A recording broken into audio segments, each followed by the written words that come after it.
La Revolución Mexicana. La Revolución Mexicana da inicio el 20 de noviembre de 1910 durante el Porfiriato.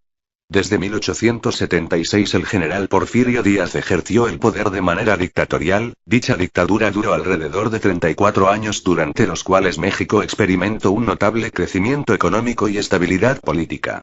Durante la primera década del siglo XX estallaron varias crisis en diversas esferas de la vida nacional, que reflejaban el creciente descontento de algunos sectores con el porfiriato.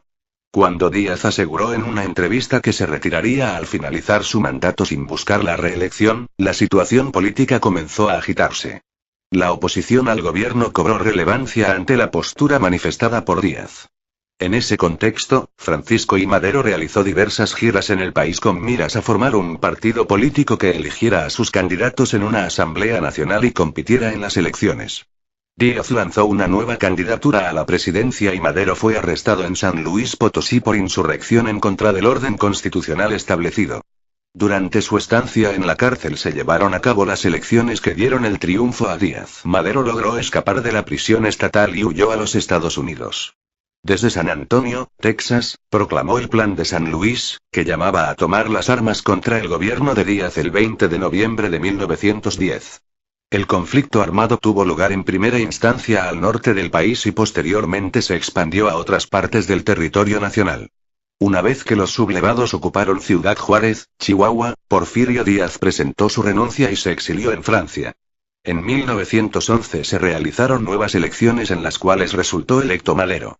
Desde el comienzo de su mandato tuvo diferencias con otros líderes revolucionarios, que provocaron el levantamiento de Emiliano Zapata y Pascual Orozco contra el gobierno maderista. En 1913 un movimiento contrarrevolucionario, encabezado por Félix Díaz, Bernardo Reyes y Victoriano Huerta, dio un golpe de estado.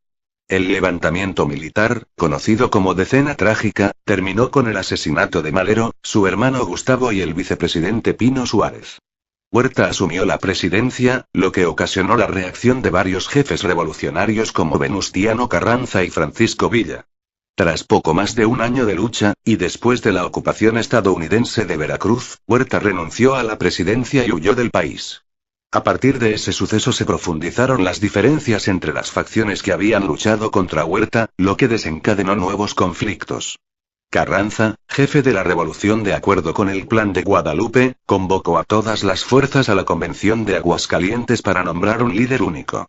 En esa reunión Eulalio Gutiérrez fue designado presidente del país, pero las hostilidades reiniciaron cuando Carranza desconoció el acuerdo.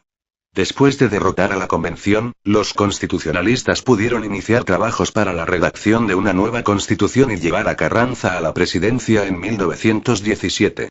La lucha entre facciones estaba lejos de concluir. En el reacomodo de las fuerzas fueron asesinados los principales jefes revolucionarios. Zapata en 1919, Carranza en 1920, Villa en 1923, y Obregón en 1928. Actualmente no existe un consenso sobre cuándo terminó el proceso revolucionario. Algunas fuentes lo sitúan en 1917, con la proclamación de la Constitución mexicana, algunas otras en 1920 con la presidencia de Adolfo de la Huerta o en 1924 con la de Plutarco Elías Calles. Incluso hay algunas que aseguran que el proceso se extendió hasta los años 1940.